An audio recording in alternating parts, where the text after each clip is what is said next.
Back in the 1950s, when Stephen Arr wrote Chain of Command, it was pretty common to imagine the worst possible unintended consequences for the atomic age.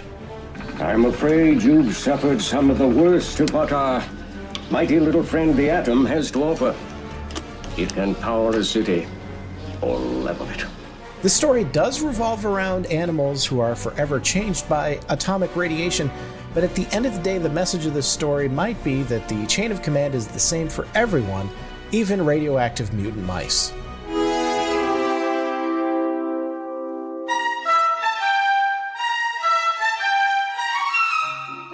By going through channels, George worked up from the woodwork to the top brass. "George," Clara said with a restrained fury, "the least you could do is ask him, are you a mouse or a worm?" "Well, I have gone out there and moved it every night," George protested, trying to reason with her without success. "Yes, and every morning he puts it back. George, so long as that trap is outside of our front door, I can never have a moment's peace worrying about the children. I won't go on like this. You must go out and talk some sense into him about removing it at once." "I don't know," George said weakly. "They might not be happy to find out about us."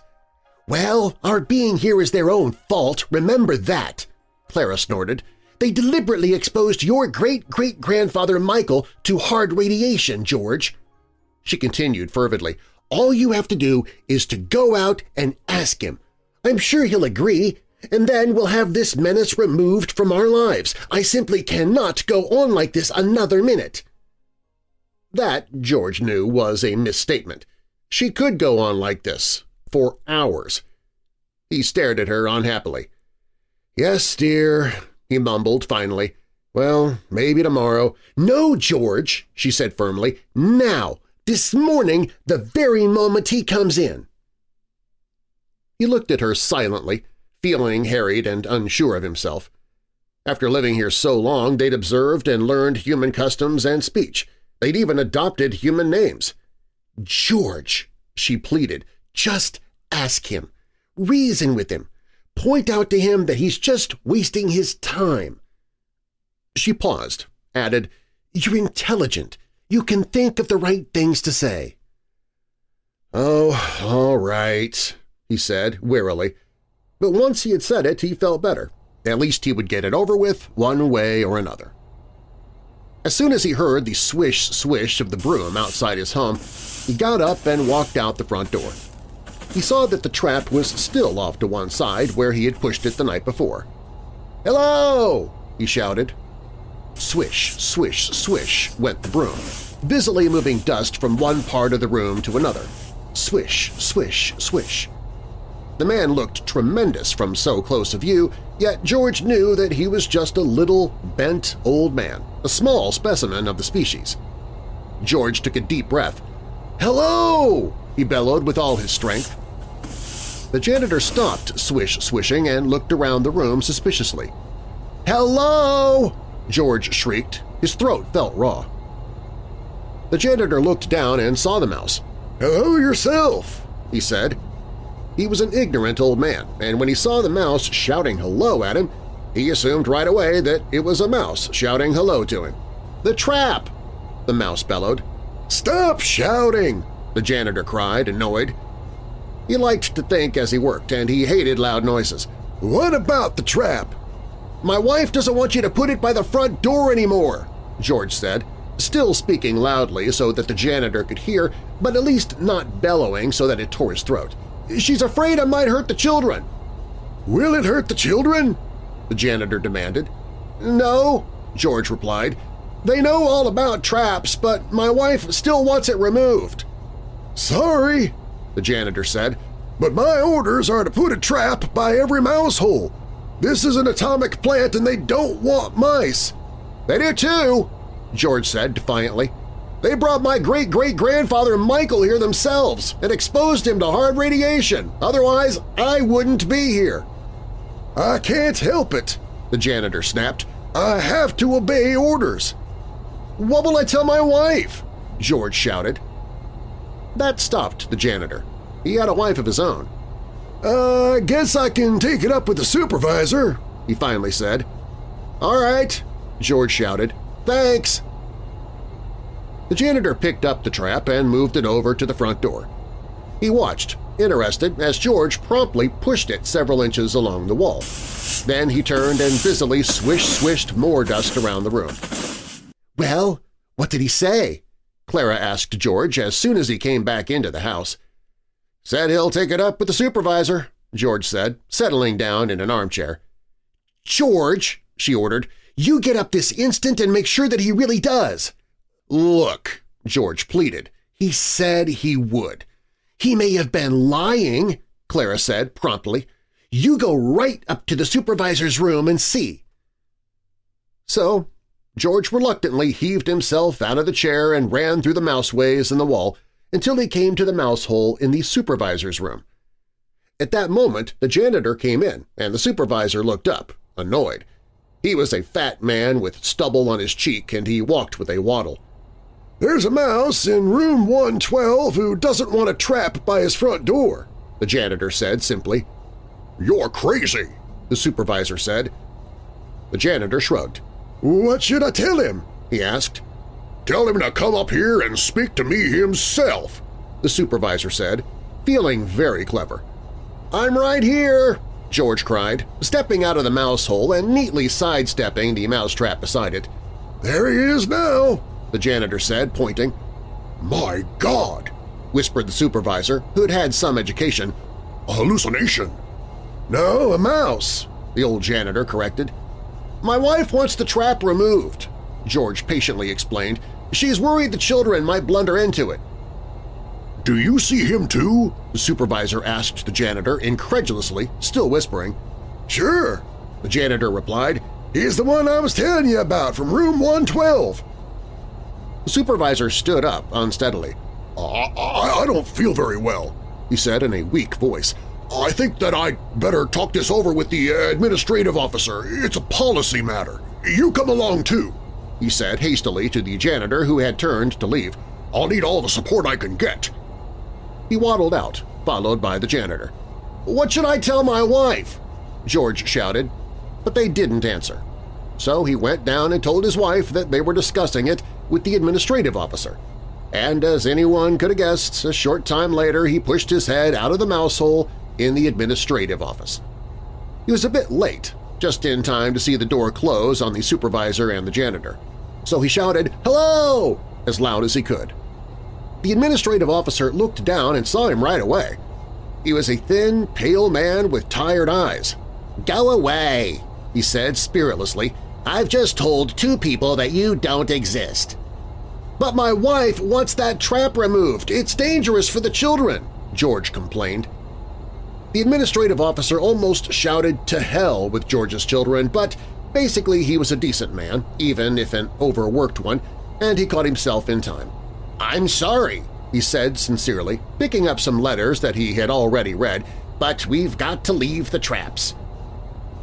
"Then what will I tell my wife?" George demanded. That stopped the administrative officer, too. He buried his head in his hands and thought for a long moment. "Are you sure you really exist?" he asked, finally raising his head from his hands. "Sure," George said.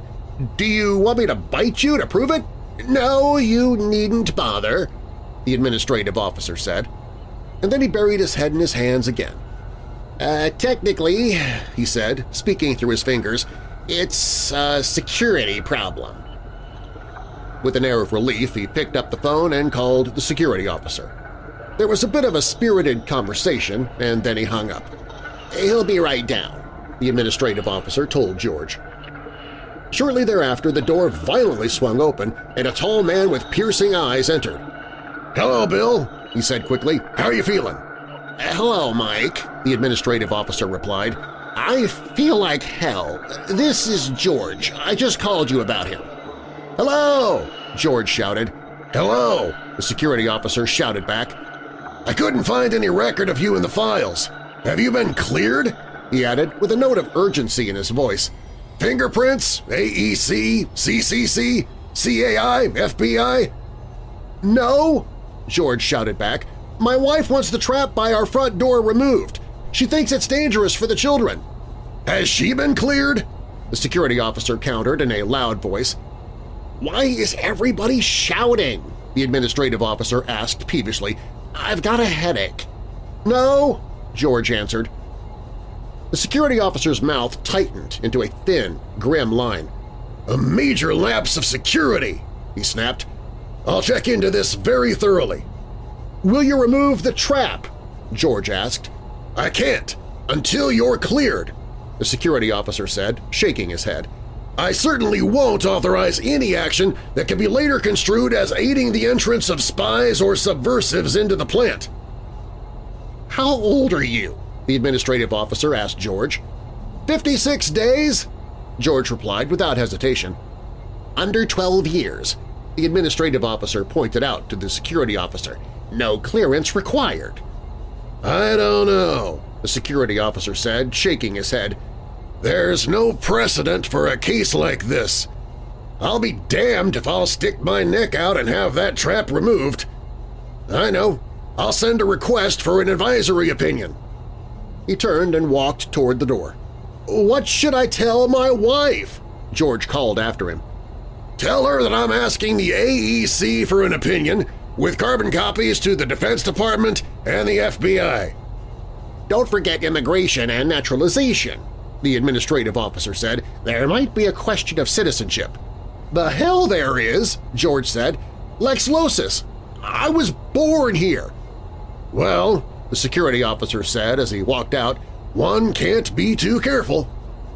So George went and told his wife, and the next morning he was on the train for Washington.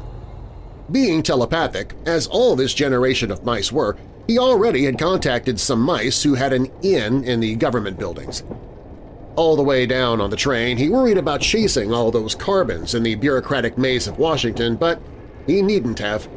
As soon as the security officer's report was received, the AEC sent a battery of psychiatrists to the plant. After the psychiatrists reported, they, in turn, were sent to another battery of psychiatrists.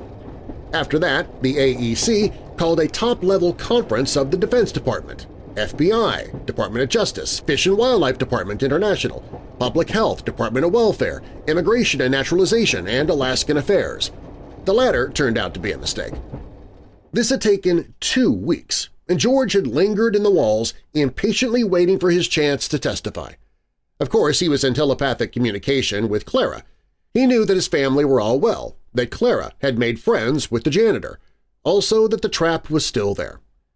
The janitor no longer put cheese in it, and he didn't set the spring anymore, but he still followed his orders and so every morning moved it back to the door of the little mouse house.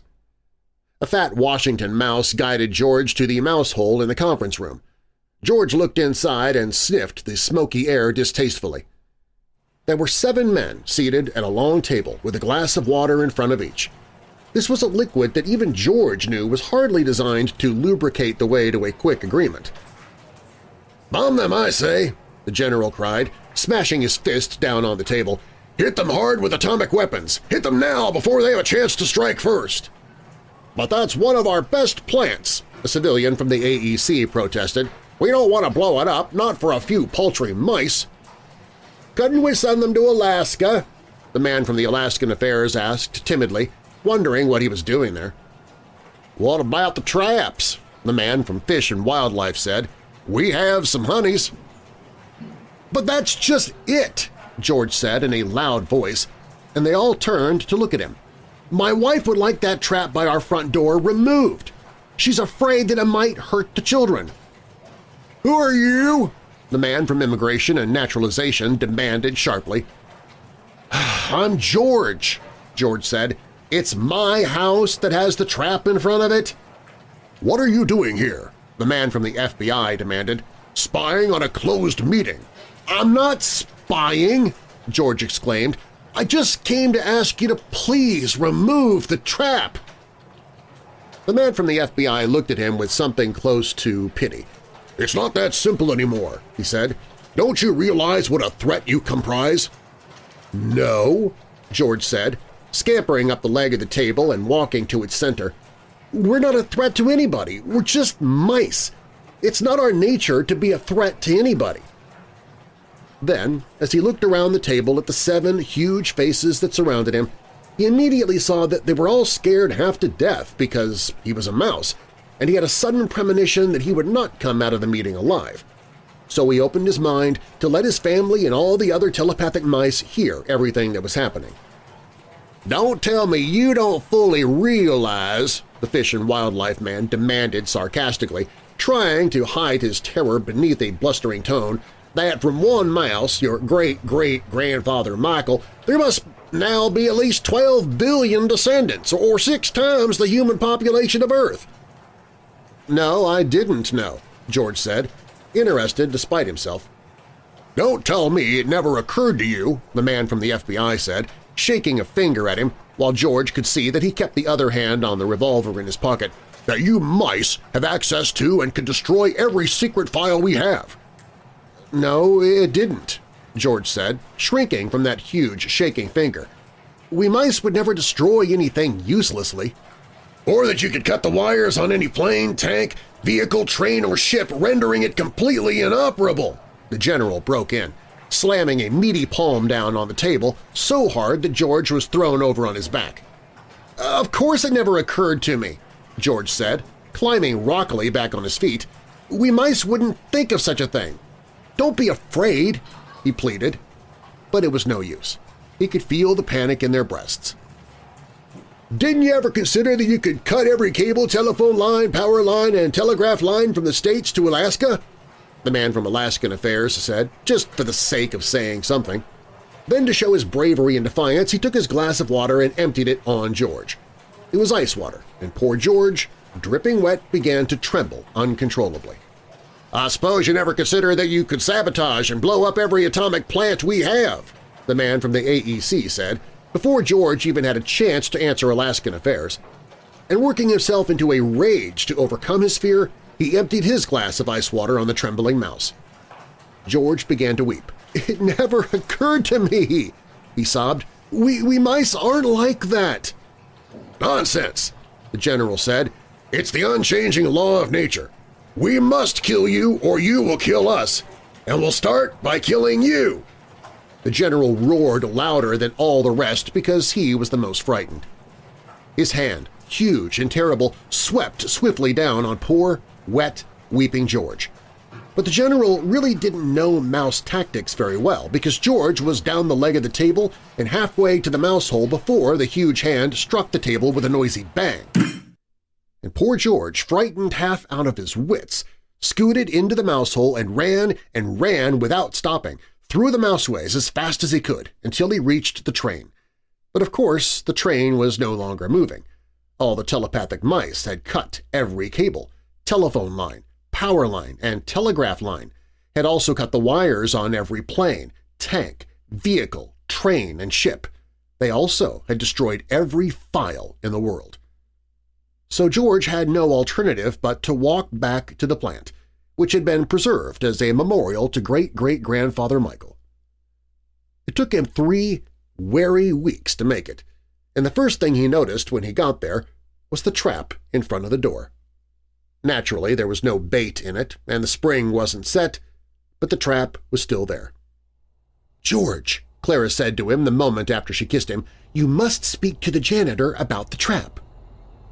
So George went outside right away, since he could hear the janitor swish-swashing the dust around. "Hello!" he shouted. "Hello yourself," the janitor said. "So you're home again." "My wife wants the trap removed," George said. "She's afraid the children might get hurt." "Sorry," the janitor replied. "My orders were to put a mousetrap by each mouse hole." "How come you didn't go away with all the other people?" George shouted up at him. "Stop shouting," the janitor said. Then, "I'm too old to change." He added, "Besides, I have a farm down the road." "But haven't they stopped paying you?" George demanded. "What's the difference?" the janitor countered. "Money can't buy anything anymore." "Well, what will I tell my wife about the trap?" George asked. The janitor scratched his head. "You might tell her that I'll take it up with the supervisor if he ever comes back." So George went inside and told Clara. "George," she said, stamping her foot, "I can't go on with that trap out there. You know that supervisor won't come back, so you've got to go out and find him." George knew that there weren't many people around anywhere anymore. Walked over to his favorite easy chair and sat down. "Clara," he said as he picked up a book, "you can leave or stay as you wish, but there is nothing more that I can do. I've wasted a full month over that trap without accomplishing a single thing, and I'm not going to start that business all over again."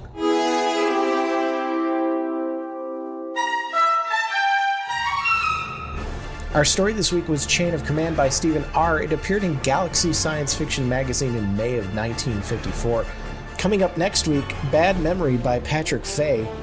There's nothing wrong with making big changes in your life to achieve your dreams. Maybe like creating a short story podcast. But if you're going to do that, sometimes writing those goals down is a good idea for more than one reason.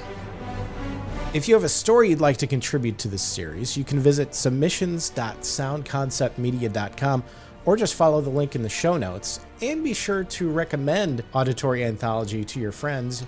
Giving us a recommendation will help us grow the show and make more stories. Auditory Anthology is curated and produced by me, Keith Conrad.